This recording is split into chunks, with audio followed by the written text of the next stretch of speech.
You're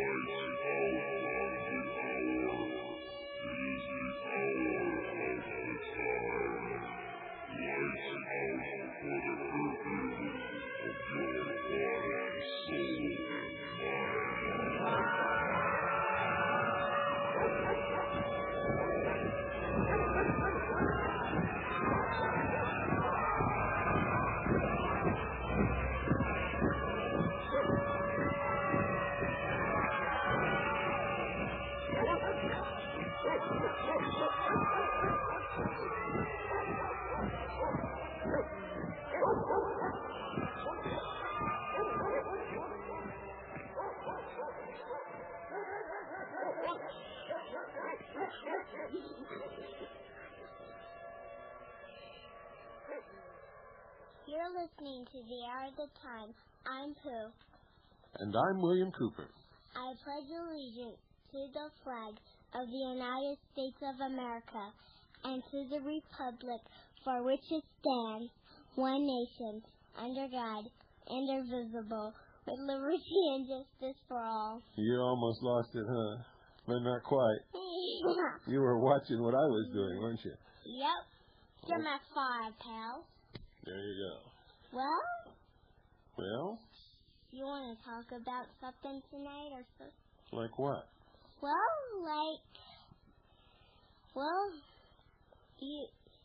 We could talk about Sugar Bear and Baby Ferret, though. Really? Yeah, because we never got to talk about Baby Ferret and Sugar Bear. Well, what would you like to say about Baby Ferret and Sugar Bear? Well, the first thing I'm going to say, Sugar Bear, I like Sugar Bear, and Well, who's Sugar Bear? Oh, Sugar Bear's my dog, and, the phone's ringing, honey. It is? Yeah, see? Look, you knew. I see, but we're not taking calls right now. Oh. We're talking about Sugar Bear and Baby Ferret. Yeah. Well, Sugar Bear's my dog, and, when he puts his ears up, he's so funny. Yeah, he is kind of funny, isn't he? Yeah, but when my dad gets outside, and then Sugar Bear jumps all over the place, and when we're ready to take a walk, he follows us. Well, he likes to walk with us. Yeah. And he protects us. Yeah. And if anybody comes near here,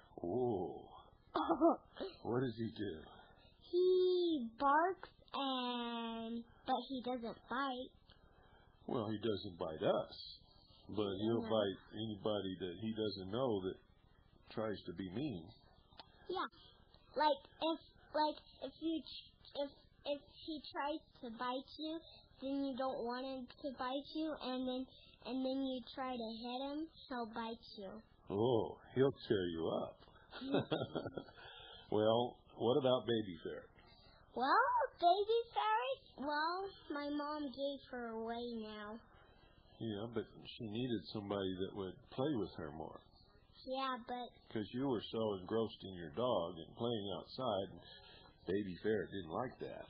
Yeah, but when Baby Ferret was starting to go, I went upstairs to my dad's computer room, and then I was crying. That's true. But I think Baby Ferret is much happier where she is, don't you? Yeah, but... You miss her. Yeah, but you know what? Why don't we take calls and maybe they can... Well, I have a program planned, honey. We can't do that. You want to get your little chair and listen? Well, how about if I listen and... Get your phones and put them on. Get your chair. All right. Okay? All right. Okay, folks. Don't go away. I'll be right back after this short pause. And got a lot of things to talk about tonight.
Ladies and gentlemen, Senator Orrin Hatch, Republican, or he calls himself a Republican. He's really a far-left liberal socialist who was instrumental in trying to get the Conference of States going so that he could destroy the Constitution for the United States of America. He's not a Republican. He's not a conservative. He's a charlatan. Now he is pushing the anti-terrorism bill, and he wants to get it through sometime this week to commemorate the Oklahoma City bombing. And we've got to put pressure on these people to stop this right now. We're not going to let them destroy the Constitution or the Bill of Rights. We're not going to let them take away God's gift of freedom to the people of this nation. And we're not going to let them lie and cheat and manipulate us into their totalitarian, socialist, one-world government. And we've got to wake up as many people as we can, as soon as we can, because we're almost down to the wire, ladies and gentlemen. They are getting a little panicky. They are scared to death of the militia. They're doing things that I don't think they would ordinarily have done. They're trying to speed things up and make it come about much faster. What they're going to do is create an atmosphere in this country of fear and hatred and loathing, and eventually they're going to do something stupid, and Americans are going to restore the Constitution to its rightful place as the supreme law of the land. And I'm going to talk a little bit more about that later, because I'm sick to death of some of the rhetoric that I'm hearing, which means either some of these militia people are actually socialist provocateurs in disguise, or they're so stupid that it's absolutely pathetic. I'll be talking about that. But in the meantime, contact your senators and representatives. Last week, many of you protested the actions of some of the Republicans in the House who are pushing the terrorist bill. Make sure that you continue. Now you need to contact your senators and representatives, and these are the numbers: 1-800-962-3524. That's 1-800-962-3524, or 202-224-3121. That's 202-224-3121. One more time for you slowpokes: 1-800-962-3524, or 202-224-3121. There is nothing in this bill at all, either the House or the Senate version, and there will be nothing in the combination of the two after it comes out of committee that would have prevented the Oklahoma City bombing from occurring or any other act of terrorism. Nothing would have prevented the Unabomber bombings. We already have enough laws on the books. This is not about preventing terrorism. It is about destroying freedom. It is about demonizing American patriots. It is about destroying those who would protect the freedoms of all people in this country so that they can enslave those who are left after they get rid of those that they consider their enemies. Both versions of the government terrorist bill or anti-terrorism bill are nothing but a power grab, ladies and gentlemen. Our constitutional rights is a bold-faced attack on the second article and amendment, and it gives the president and other agencies of government unbelievable powers. It could take away the right of habeas corpus. We must stop this bill. Call, write, fax, go down to the local office of your representatives and senators and beat on their desk in their face and tell them their history if they do this. They'll never get elected to another office, not even dog catcher. And then follow it up, ladies and gentlemen. You must. Also coming up Excuse me, honey. What? Well, I changed my mind now that I wanted to leave. Oh, but that's okay. All right, bye. Bye. See you later. Bye. Put your headphones up. All right. Okay. Thank you for helping start the broadcast. All right. And I hope you continue to get bolder and bolder until you just rip this microphone out of my hand and take over the whole broadcast. That will be a proud day for me. Committee for Waco Justice. The Committee for Waco Justice will sponsor 2 memorials to the 24 men, 35 women, and 23 children who were murdered as a result of federal actions against the Branch Davidian religious community outside of Waco, Texas, in what has become to be known as the Waco Massacre, that has given the militias their battle cry of "No more Wacos." It occurred on February the 28th and April 19th, 1993. Members have chosen the theme to commemorate Hillary's book, It Takes a Village. The theme is, quote, "FBI killed the village and its children," end quote, to remind the public that the Davidians were a multiracial, multinational community with a long history of cooperation with their neighbors and the larger community and law enforcement. If you don't believe that, ask the local sheriff down there. He'll tell you. On April the 18th, there will be an erection of crosses at the Ellipse from noon to 5 p.m. at the Ellipse directly south of the White House in Washington, D.C. You're welcome to come and participate. Members will erect 82 crosses, display a banner reading, "FBI killed a village and its children," and fly the Davidian flag. On April the 19th, there will be a press conference at the FBI headquarters at noon. Members will display the above-mentioned banner and flag. Speakers will include Committee Member Andrew Williams, who will connect the government's destruction of the Davidian community to the scapegoating of drug users, gun owners, and cults. Committee Member Carol Moore, author of the mass market paper book, The Davidian Massacre, who will describe evidence of government crimes like the Bureau of Alcohol, Tobacco, and Firearms murder of the Davidians during the Waco Massacre from helicopter gunships. The FBI's deliberate sabotage of negotiations. The FBI lies to Attorney General Janet Reno, and that in no way absolves her of any guilt. She is known as the Butcher of Waco, and the criminally conceived and executed gas and tank attack that led to the fire that killed 76 Branch Davidians.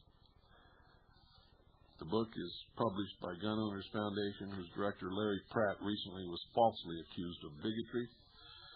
Alan Forschler will be there speaking, a member of the Fully Informed Jury Association, who will speak about the injustice done the 8 Davidian prisoners during their trial and issues relevant to their appeals. Gene Szewski, or I should say Szewski is the proper pronunciation, National Coordinator of the Libertarian Party Council of State Chairs, who will speak about government excesses in federal law enforcement. William Thomas will be there, a member of the Washington, D.C. Peace Group Proposition 1, who will speak about a peace activist views on Waco and the anti-terrorism bill. During both events, members will observe moments of silence for the Davidian victims and prisoners and for the 168 victims of the criminal April 19, 1995 Oklahoma City bombing, widely believed to be the result of, they say here, anger over the federal massacre of the Davidians. Our investigation shows that is not true. It was a deliberate bombing of a federal building by international socialism, just like Hitler did in Germany with the Reichstag in order to help bring oppressive legislation to be passed through the Congress to bring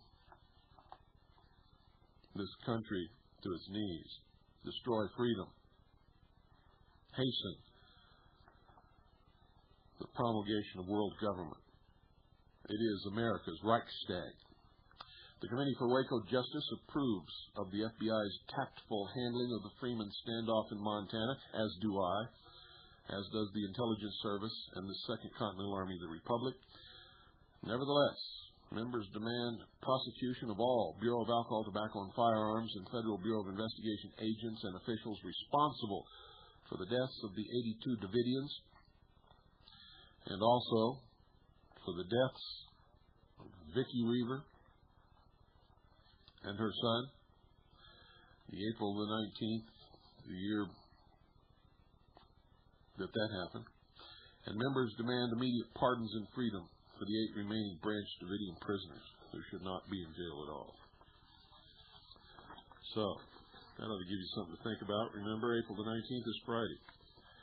I dread Friday, because if they go true to form, they're going to kill somebody or blow something up or massacre a whole group of people again this year in the spring ceremony of the sacrifice required by the god Baal in the mystery religion of Babylon.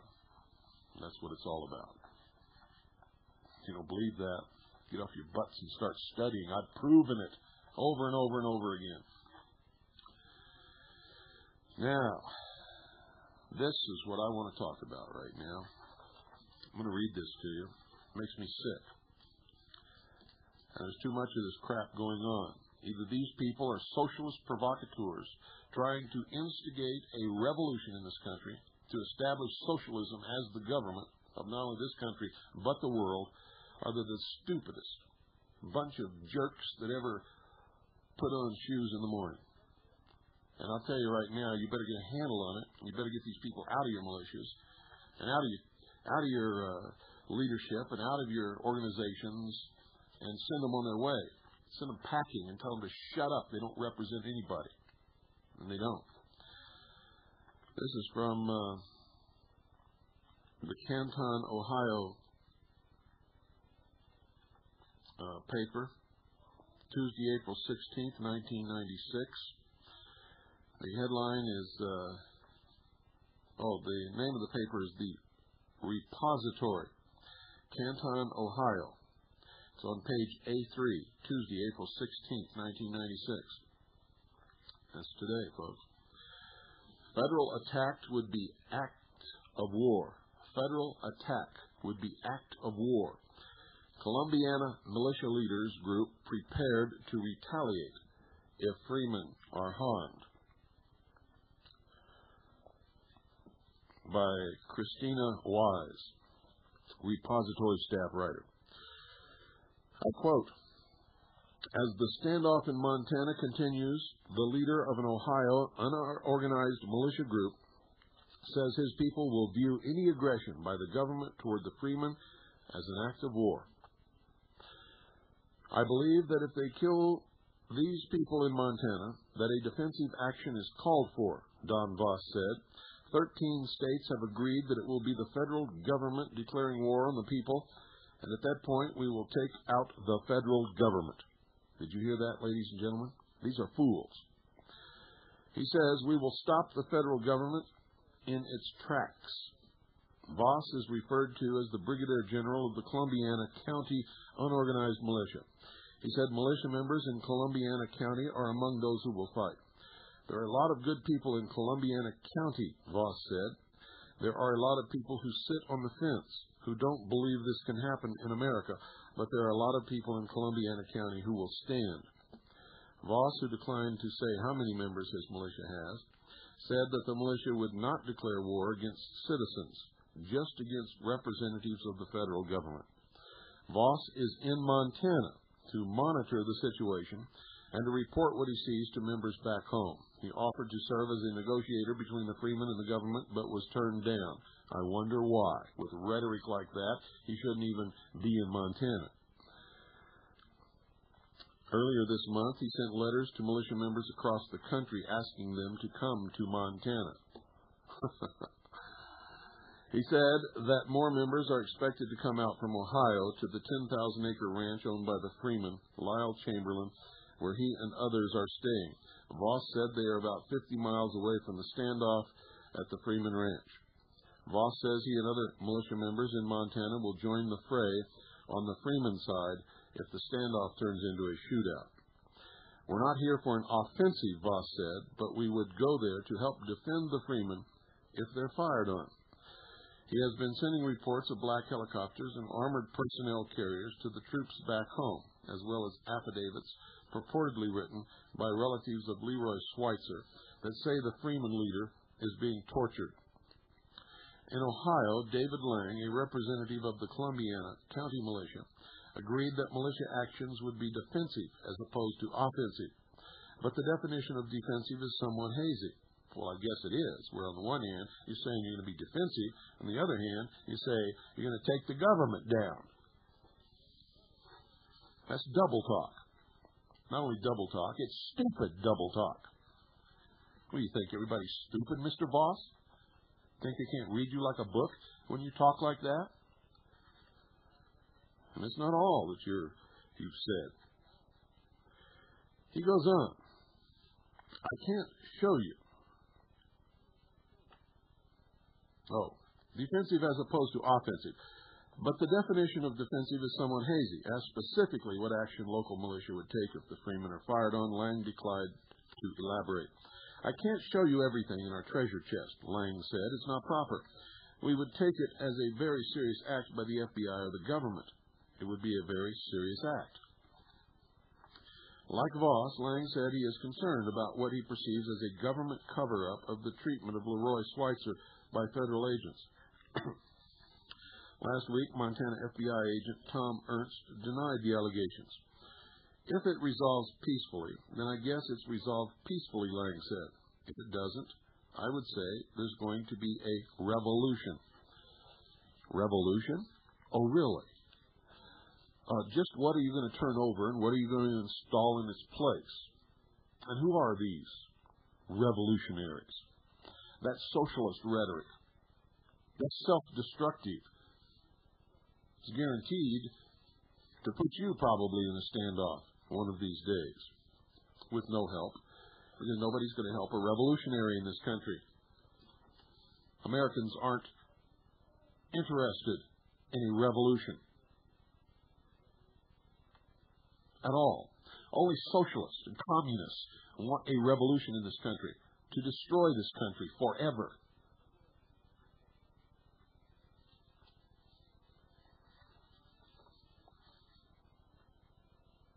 Where in the world do some of you get your brains? I'm having trouble finding F.W. Woolworth anymore. That's where idiots used to get their brains.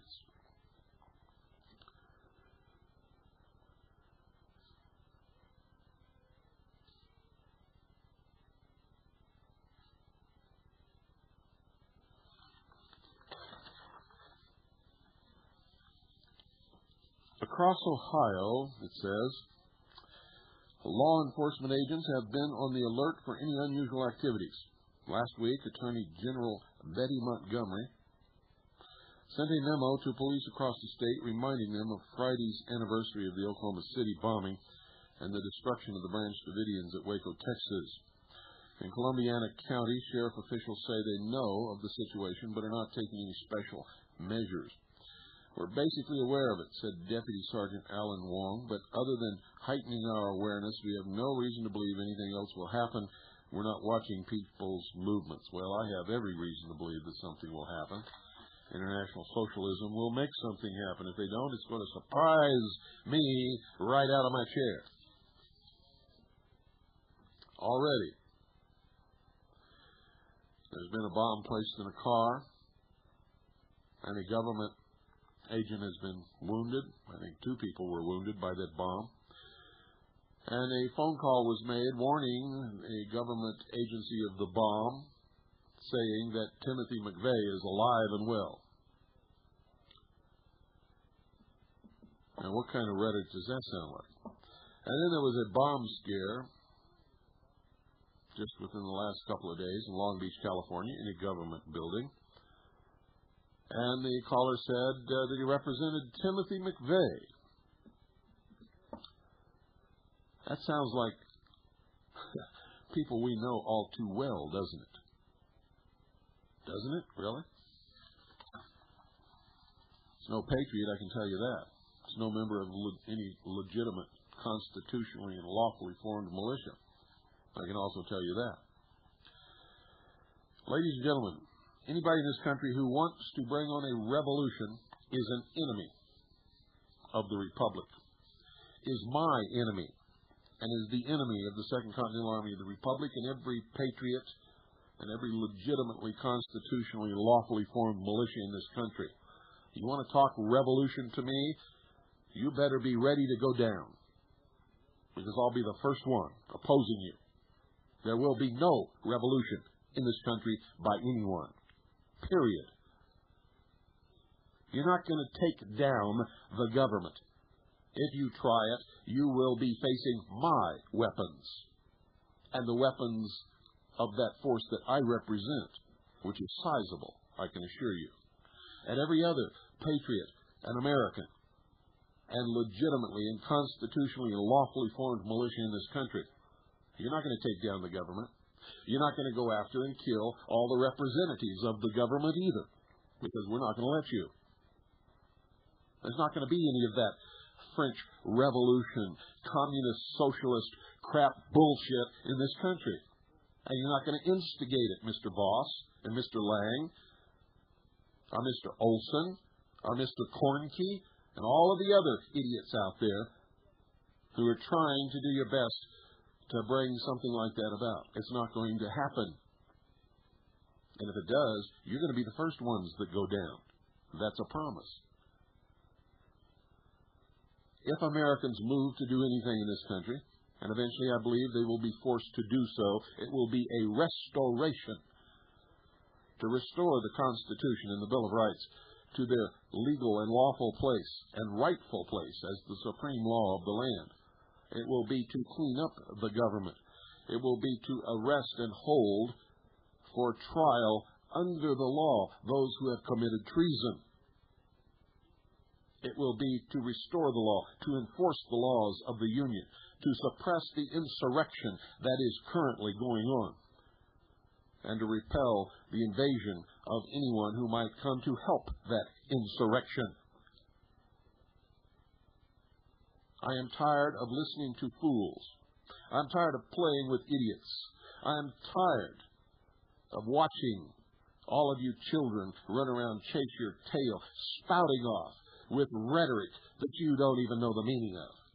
You have no idea of the consequences of your rhetoric or your possible actions in your attempts to fulfill your rhetoric.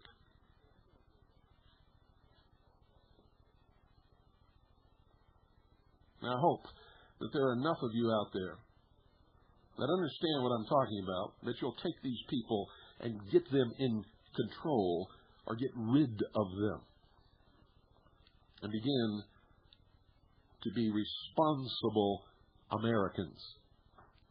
If you're not, then I have to ask this question. What are you? Why are you furthering the socialist agenda with your rhetoric and your actions? What is all this baloney about taking down the government? What is all of this bullshit about fighting a war with the federal agents in Montana when they have shown tremendous restraint? They have behaved properly. They are doing the right thing. Are you becoming one of those that we are against, in that you are judging them guilty before they have even committed any crime? What is your problem? Have you gone over the hypocritical edge, and now you are mouthing the words of those that we have opposed? That you yourselves are doing more to destroy freedom in this country than the socialists possibly can, if we all stay together and do the right and proper thing? I think we're beginning to see who the provocateurs are.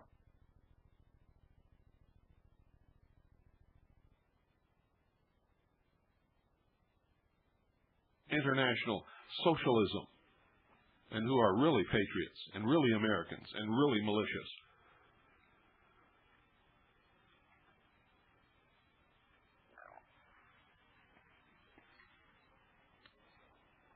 I'll be right back after this short pause.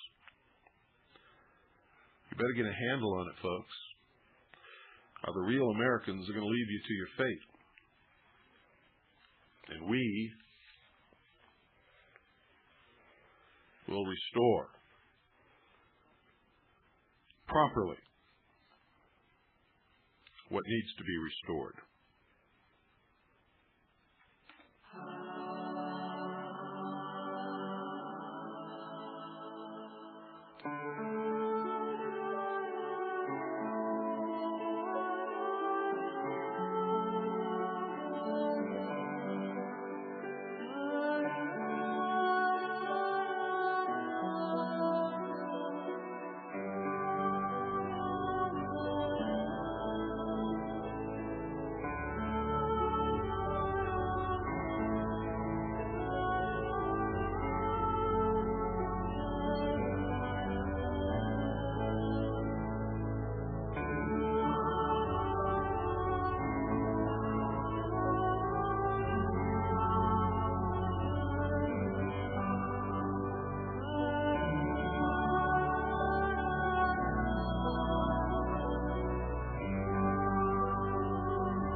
Ladies and gentlemen, the Hour of the Time is brought to you, as always, by Swiss America Trading.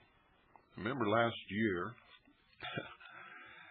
when I was broadcasting from Waco, Texas, and it's not last year, but when the Waco massacre occurred. Seems like such a short time ago, doesn't it? I was broadcasting from Waco, Texas, and I said on the air, because I had assessed the situation, I saw what was happening, I saw the symbols being used, I saw the tanks and the armored personnel carriers. I listened to the BATF and FBI agents in the bars where they frequented. I mingled with them, I talked to them, I listened to their bragging and their epithets and their predictions of what they were going to do to the Davidians, and I broadcast on the air that if Americans didn't come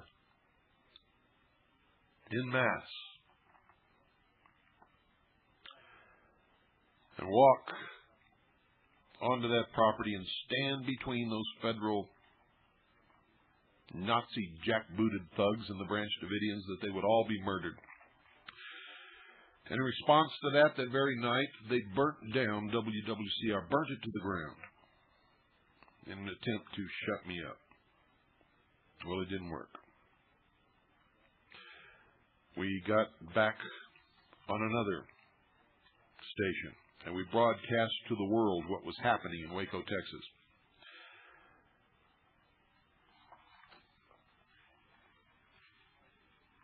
And I don't have to tell you what that was. But that was all because of Swiss America Trading, ladies and gentlemen.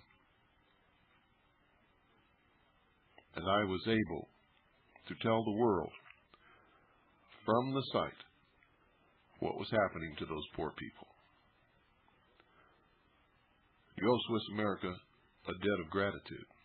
You owe them some loyalty. And if you're going to do business with somebody who is in the precious metal business, I suggest you show that gratitude and that loyalty. And while you're at it, I hope that you will thank them for sponsoring the Hour of the Time. So call Swiss America. Get your hands on some real money. Prepare for what is still to come. We're in for some hard times, ladies and gentlemen. 1-800-289-2646. That's 1-800-289-2646.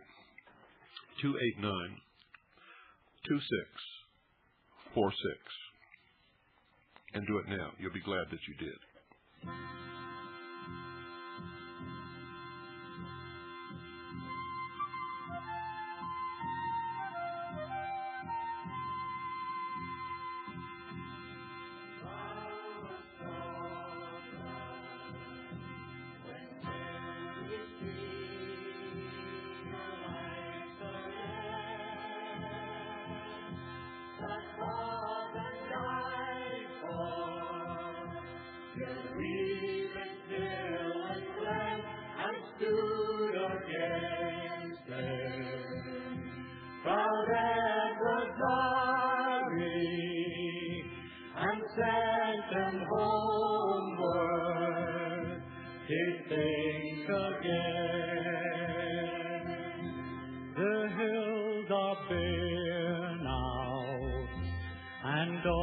autumn leaves lie thick and still,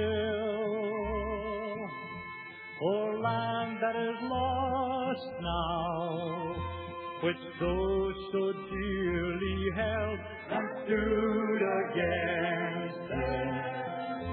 Proud Edward rallied and sent them homeward, they think again. Those days are past now, and in the past they must remain. But we can still rise now and be a nation again that stood against them. Proud Edward rallied and sent them homeward, they think again.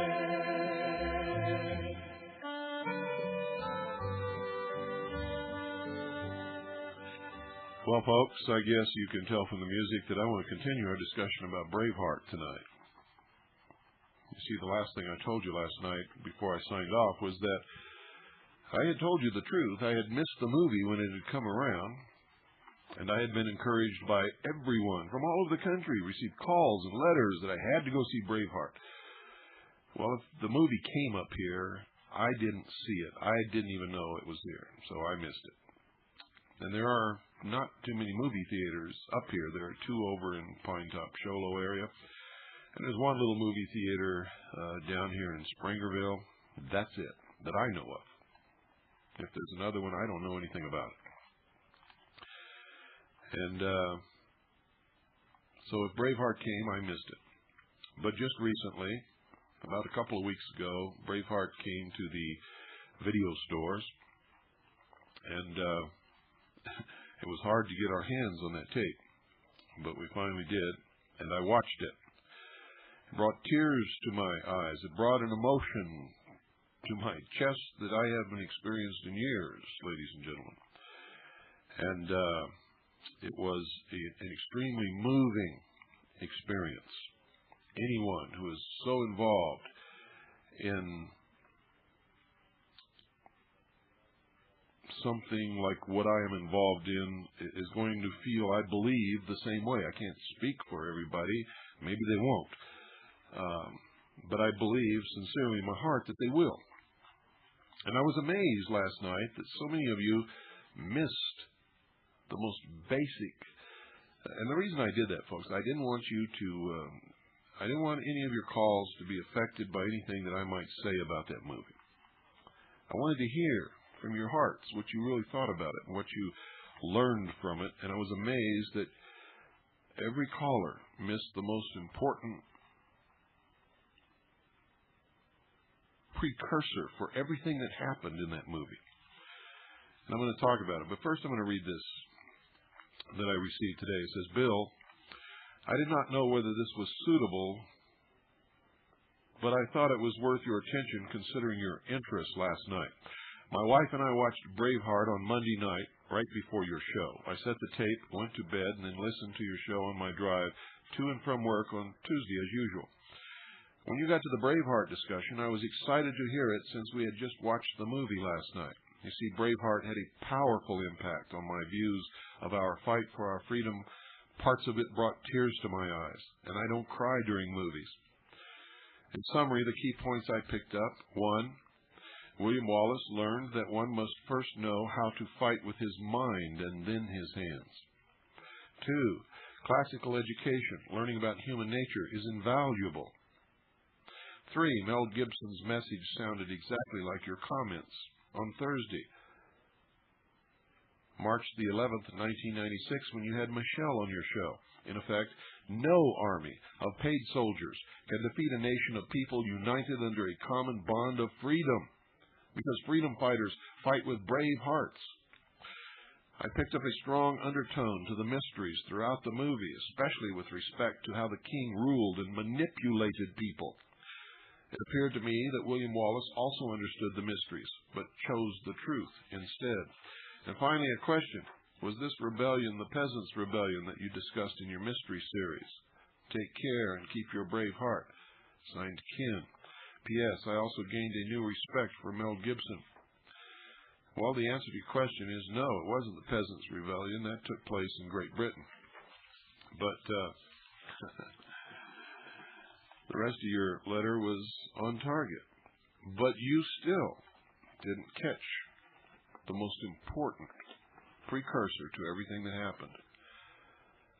And I want to see if any of our callers tonight can figure it out.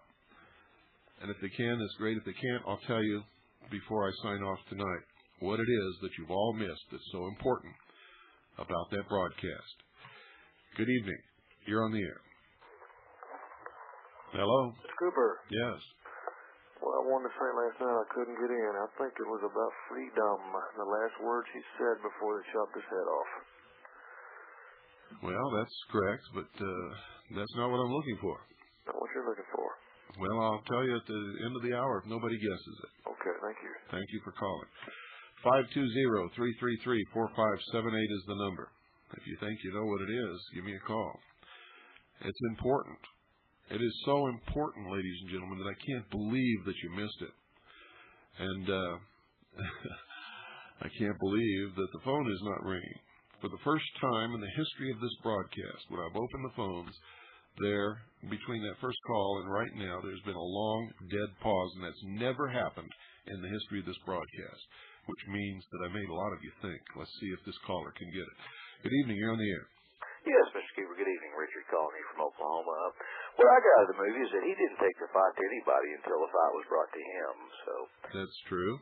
That's was the underlying message that I got out of it. But I think it comes down to choices. There's all going to be a time where we're going to have to make a choice where we're going to, live as a slave or die as a free person. And when it comes right down to it, that's a choice that we're all going to be faced with. But anyway, I just wanted to call and make that comment.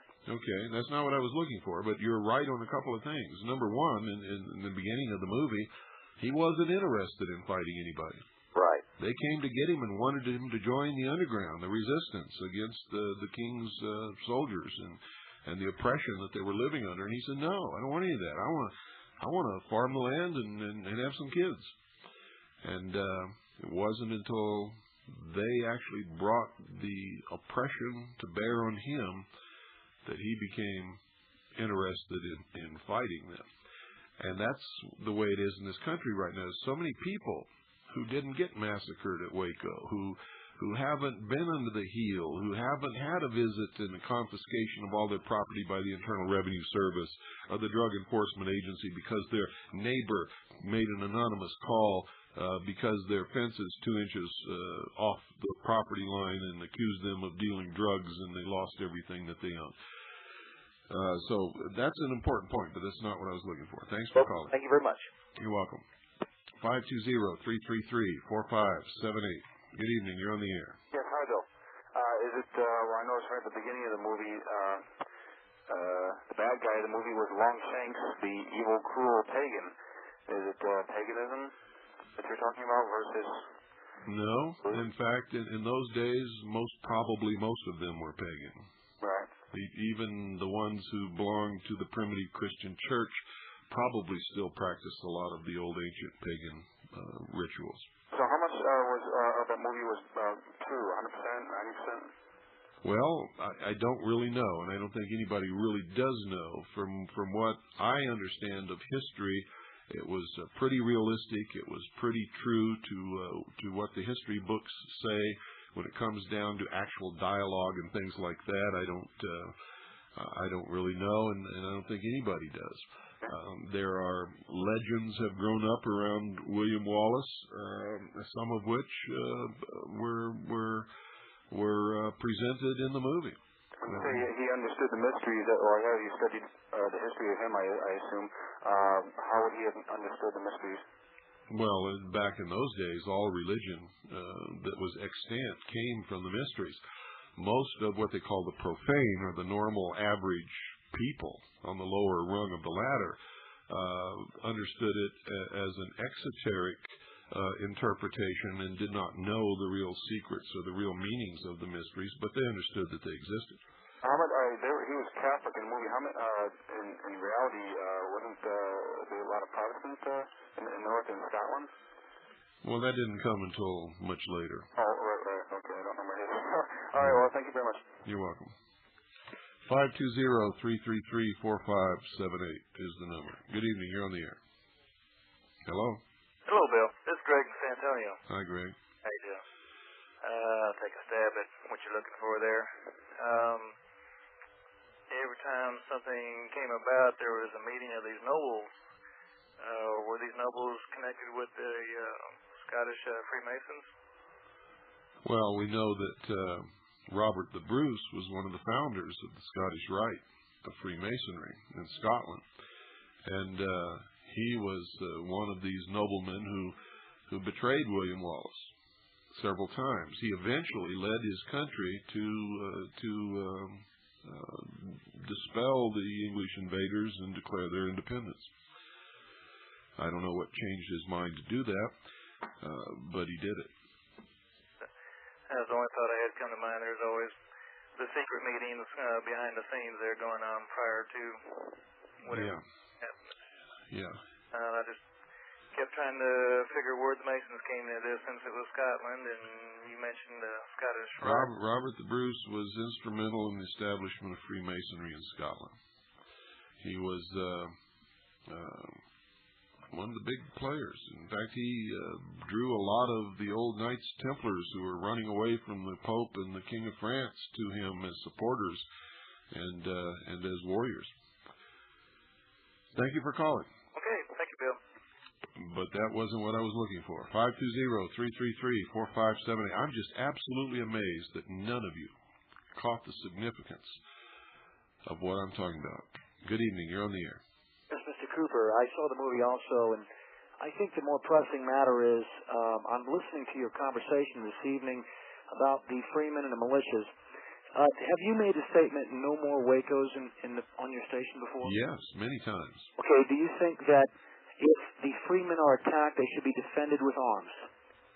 Well, it depends upon why they're attacked. If the freemen start shooting and kill or wound a federal agent, no. I'm asking if the FBI does an assault like they did at Waco. I'm asking you straight point blank, should they be defended with arms? Can you answer that, Mr. Cooper? Or do you receive money like Mr. Parsons? Or do I what? Receive money like Mr. Parsons. Money from who? Well, Mr. Parsons, if you understand the situation with Tri-State Militia, was receiving money from the FBI. Yes. So I'm asking you, why are you so reluctant in making it look like the FBI are being good guys now? The FBI are being good guys now. Okay, well, should we expect them to be good guys? Are they not wolves in sheep's clothing, Mr. Cooper? Let me tell you something. Tell me something, sir. I am going to tell you something. Yes, let's hear it. Well, you're going to hear it. You cannot judge someone guilty until they've committed a crime. The FBI are behaving properly. They're behaving with restraint. They have injured no one. They have threatened no one. They are carrying out the orders of their superiors with lawful warrants for the arrest of people who have committed crimes. Okay, so they have not committed murder in the past, that they have not... I'm not talking about the past. I'm talking about this incident. And maybe these people were never present at anything that happened in the past. Okay, What you are doing is what you are accusing the government of doing that you want them to stop. What am I doing, Mr. Cooper? Asking you questions? No, you're accusing them of doing something they haven't done yet. Okay, well, I would just say that I don't think we should trust the FBI as far as we can throw them. I didn't say I trust them. Okay, and the reason they're coming on down the Freemen now is probably very much timed with the... No, the Freemen have committed crimes. So says the government. No, they have committed crimes. We've done an investigation. I can tell you right now, they've committed crimes. And if they are right, and if they have not committed crimes, and if they're innocent, why don't they come in and present their challenges to the jurisdiction and take it through the appeal process and work it through the law? Because Lanya Harushi can get away with the murder, my friend, that's why. Because what? Lanya Harushi can get away with shooting a woman between the eyes, holding a baby, and get off. That's why. Do you love it? What has that got to do with this incident in Montana? Making it look like the judicial system will bring forth honesty and integrity, and that is a complete fallacy. I didn't say that.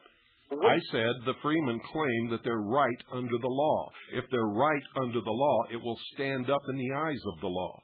The Supreme Court, in its entire history, has always supported the law and the Constitution. I would say this to the letter that you read earlier. I agree everything what the man said except for using the term entire government. That is a very general... What are you talking about now? I'm talking about the particular paper that you read from the militia in Ohio, that if those people are attacked, such as Waco... Wait a minute. Have you got something to say about our topic tonight? What, a movie, my friend? Something about history? Good night, stupid. Boy, I'm telling you, I am so sick of you little jerks out there that actually think, in your wildest dreams,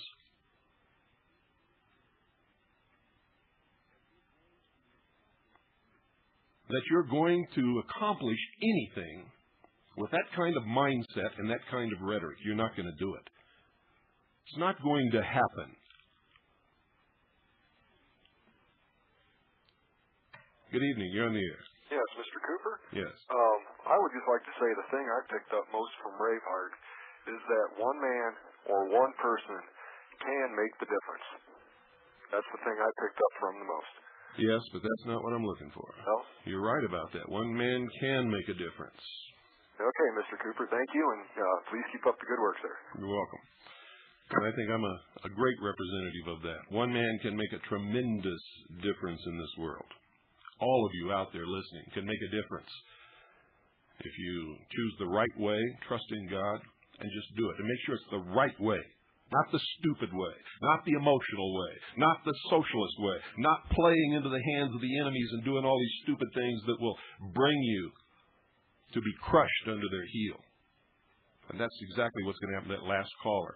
In fact, he may have been the subject of the conversation or the letter that I was reading at the beginning of the program. In fact, I'll bet that he was one of the two people mentioned in the letter. Good evening. You're on the air. Hi. Could it be that you can't make compromises or deals with the oppressor or the tyrant? Well, that's certainly an important point, and you're absolutely right about that, but that's not what I'm looking for. Okay, thank you. You're welcome.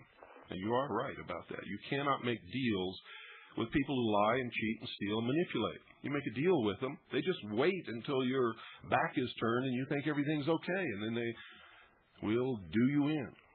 Good evening. You're on the air. Yes, Mr. Cooper. Is it that the responsibility of the nobles that they were figuring that the power, their nobility that they had was for their good and not for, instead of having their responsibility as nobles was to the common man? No. Okay. No, that's not what I'm looking for either. Okay, thank you. You're welcome. Uh-huh. And we're about out of time, so I'm going to give it to you, folks. And I just still can't believe that you all missed it. It's beyond my comprehension. They were disarmed. The Scottish people, ladies and gentlemen, were disarmed. And because they were disarmed, they were subjected to slavery by the English invader.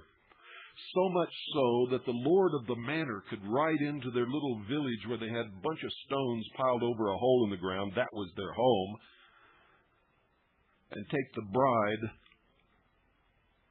away from the groom on their wedding night to have sexual relationships with her. And the people were so helpless, there was absolutely nothing that they could do about it. Could you imagine living under such a system?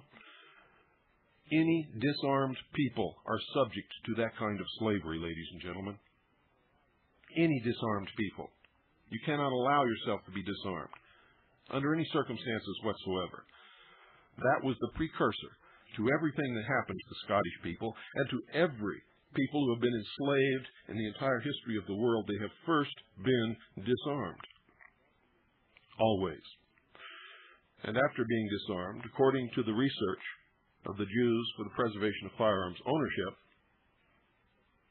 they have also been subjugated to genocide. Vast populations in the world have been literally exterminated. because of that. Now, folks, don't call me anymore with any of these stupid questions like that. You see, because it depends upon circumstance whether I would support defending the freemen. We have done an investigation. They have committed some crimes. They started out doing the right thing. And if they had eliminated their own debt and their own obligations to the IRS and to the fraud Federal Reserve bank institution, they would have been all right. But they got greedy, and they started writing checks for millions of dollars. One check was for $7,777,077 cents. Now, what's that all about? Another one, $1.3 million. The $7,777,077 was from one freeman to another freeman. That's greed. They stole from their neighbors. One man leased a field, planted wheat. When he came to harvest his wheat, the freemen were standing there with guns and told him the wheat was now theirs and told him to get out.